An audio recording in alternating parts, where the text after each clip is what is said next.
ஆண்டவராக இயேசு கிறிஸ்துவின் நாமத்தில் என் அன்பின் வாழ்த்துக்கள். இந்த காலை வேளையில் உங்களை சந்திப்பதில் மகிழ்ச்சி. இன்றைக்கு நம்முடைய தியானத்திற்காக நாம் தெரிந்து கொள்கிற வேத வசனம் சங்கீதங்களின் புஸ்தகம் 87ஆம் சங்கீதம் 7ஆம் வசனம். அவர்கள் பலத்தின் மேல் பலனடைந்து சீயோனிலே தேவ சந்நிதியில் வந்து காணப்படுவார்கள். அவர்கள் பலத்தின் மேல் பலனடைந்து சீயோனிலே தேவ சந்நிதியிலே வந்து காணப்படுவார்கள். கர்த்தருடைய வசனம் இப்படியாக சொல்லுகிறது, அவர்கள் பலத்தின் மேல் பலனடைந்து. அதற்கு முந்தின வசனம் சொல்லுகிறது, 6ஆம் வசனம், கண்ணீரின் வாழ்க்கை. அவர்கள் கண்ணீரின் வாழ்க்கையில் இருக்கிறவர்கள் உருவ நடந்து அதை நீரூற்றாக்கிக் கொள்ளுகிறார்கள். இந்த கண்ணீரின் பள்ளத்தாக்கான வாழ்க்கையில் உருவ நடந்து அதை நீரூற்றாக்கிக் கொள்ளுகிறது மாத்திரமல்ல, மழைகளும் குளங்களை நிரப்புவது போல அவருடைய வாழ்க்கையில் நன்மையும் கிருபையும் நிரப்பப்படும். அப்பொழுதுதான் அவர் சொல்லுகிறார், பலத்தின் மேல் பலனடைந்து. கர்த்தருடைய சந்நிதியில வந்து அவர்கள் காணப்படுவார்கள், பலத்தின் மேல் பலனடைந்து.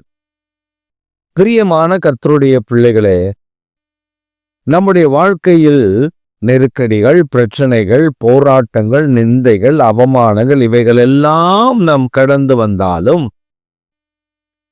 நமக்கு ஒரு வாக்கு பண்ணுகிறார், நீங்கள் இந்த நாளில் பலத்தின் மேல் பலனடைவீர்கள். அவர் பலத்தின் மேல் பலத்தை தரும் பொழுது அவர் சமூகத்தில் வந்து நிற்கிற அந்த பாக்கியத்தை அவர் கொடுக்கிறார். நாம் சில நேரங்களில் புலம்புவது உண்டு, மற்றவர்கள் நன்றாக இருக்கிறார்கள், மற்றவர்கள் மகிழ்ச்சியாக இருக்கிறார்கள், மற்றவர்கள் சந்தோஷமாய் இருக்கிறார்கள். இதைத்தான் சங்கீதம் 73 நமக்கு கற்றுக் கொடுக்கிறது.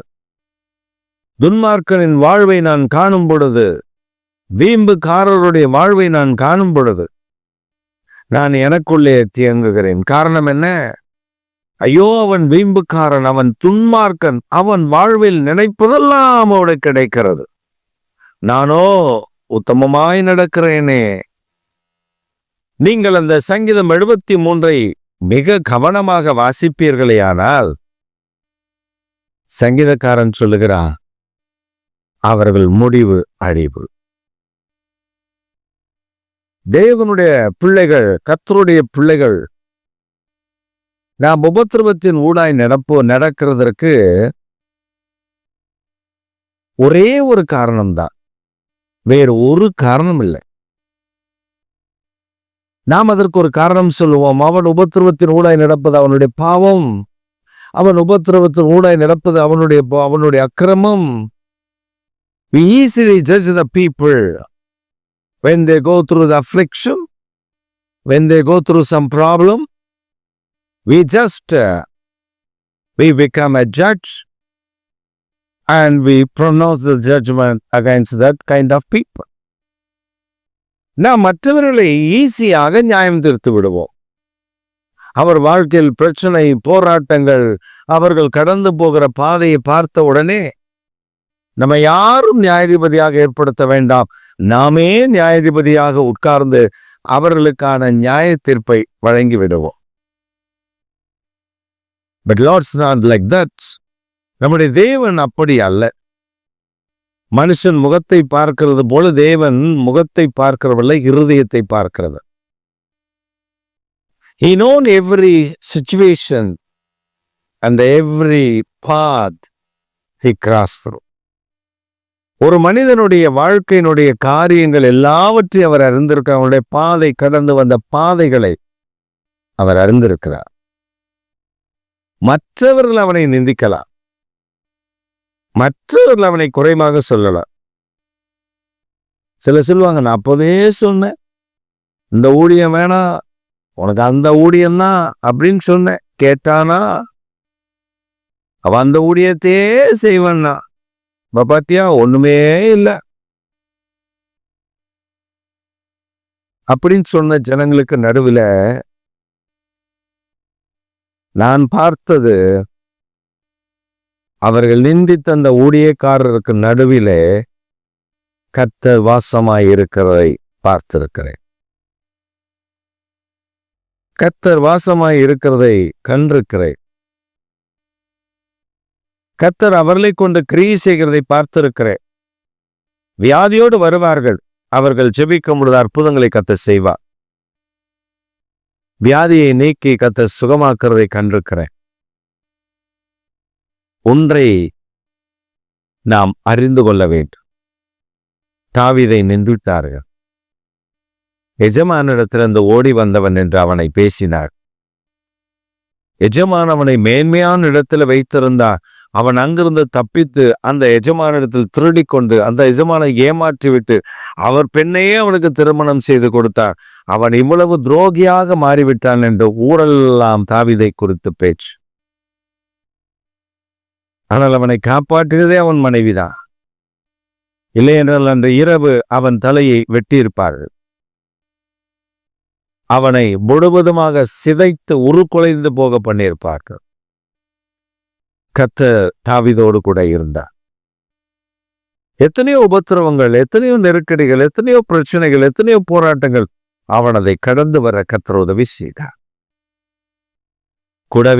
கர்த்தர் கூடவே இருந்து அவனை பலப்படுத்தினார். When he was very weak, he feel weak, weary. அவன் பலவீனமாய் சோர்ந்து போய் இருக்கிறவனாய் காணப்படுவானேயானால் தாவீது உடனே போய் ஸ்ட்ரென்த் ஏத்துறதுக்கு அது இதுன்னு இல்லை, தேவ சமூகத்துல முழங்கால் படிட்டு நிற்பான். ஏபோத்தை கேட்பான், கர்த்தரிடத்துல விசாரிப்பான், கர்த்தரிடத்துல தன்னை பலப்படுத்தும்படி கெஞ்சுவான். கர்த்தர் பலப்படுத்துவான். இந்த காலை வேளையில் ஜனங்கள் நிந்திக்கிறார்கள், நான் எப்படியாவது முன்னேற வேண்டும் என்று நினைக்கிறீர்களா? நீங்கள் என்ன முன்னேற்றத்திற்கு போனாலும் உங்கள் வலையில் ஒன்றும் இருக்காது. பேதுரு, he was very well experienced in fishing, but on that night he couldn't get anything. அவன் வலையை வீசினான், அதில் ஒன்றும் கிடைக்கவில்லை. திறமை, தாளந்து எல்லாவற்றையும் போட்டான், நத்திங். இரவெல்லாம் எத்தனை முறை வலை வீசி இருப்பான். We don't know the times, we don't know the counts, but and Jesus asked Peter answered like this. அவன் ஆண்டவர் பேதுருவை பார்த்து கேட்டபொழுது அவன் சொன்ன காரியம் இதான், இரவெல்லாம், whole night Lord, I am trying to get a fish, but I couldn't.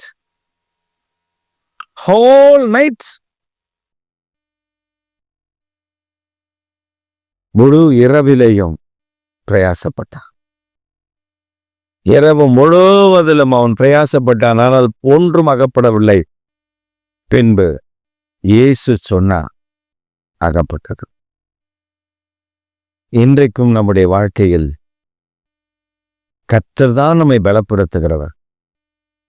தாவீதை பாருங்க, வனாந்தரத்திலேயும் வயல்வெளிகளிலேயும் ஆட்டுக்கு பின்னாடிய மலைகளிலேயும் மழையிலேயும் பனியிலேயும் குன்றுகளிலேயும் பள்ளத்தாக்குகளிலேயும் குகைகளிலேயும் தாவீதுடைய வாழ்க்கை அப்படிதாங்க இருந்துச்சு. ஆனா கர்த்தர் தாவீதை ஆசீர்வதிச்ச போது தாவீதை என்ன பண்ணார் தெரியுமா? சியோனில அவனை உயர்ந்த ஸ்தானத்துல கொண்டு வந்து நிறுத்தினார். இந்த காலை வேளையில் இந்த செய்தி கேட்கிற அருமையான கர்த்தருடைய பிள்ளையே,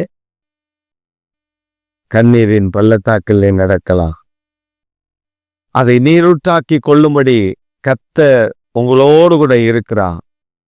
உங்கள் கண்ணீரை துடைத்து கவலைகளை மாற்றி உங்களை பலப்படுத்தி சியோனின் உயர்ந்த பர்வதத்தில் உயர்ந்த நிலையில் உங்களை நிறுத்த அவர் உண்மையுள்ளவராய் இருக்கிறார். அவரை விசுவாசியுங்கள், அவரிடத்தில் காத்திருங்கள், அவரிடத்தில் ஜெபம் பண்ணுங்கள், அவரிடத்தில் பேசுங்கள், அவரோடு கூட உறவாடுங்கள். மனிதர் நமக்கு நிறைய சொல்லுவார்கள், நிறைய காரியங்களை சொல்லுவார்கள். ஒரு சமயம் நான் ஊழியத்திற்கு வந்த ஆரம்பம். அப்பொழுது நான் ஒரு மனிதனை சந்திக்க நேரிட்டது.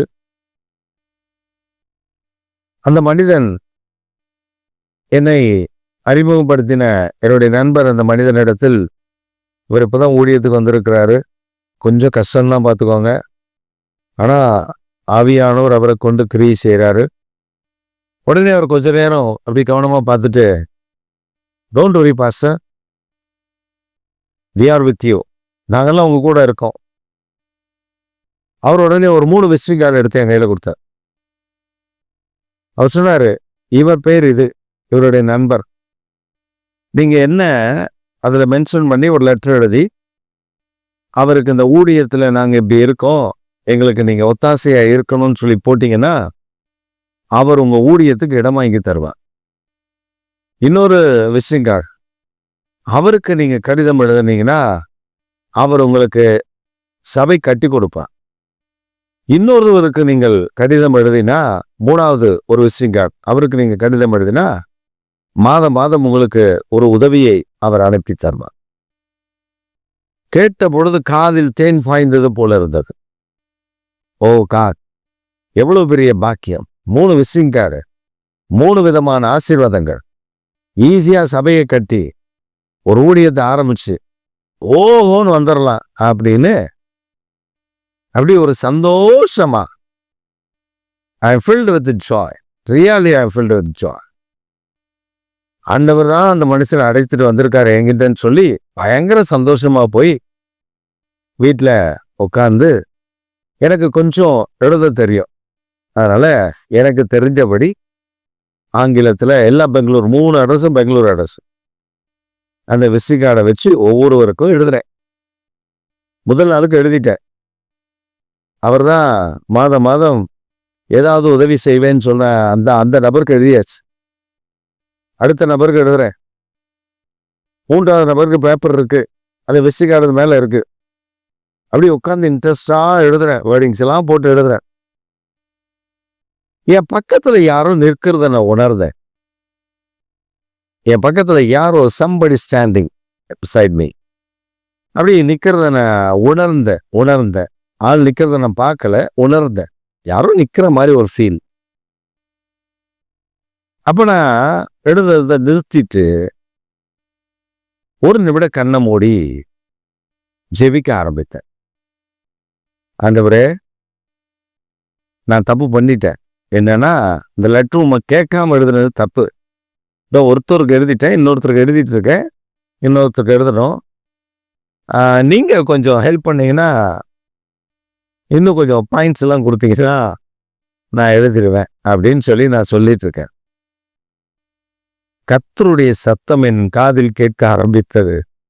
அவர் சொன்னார், உன்னை அழைத்தவர் யார்? நீங்க தான்.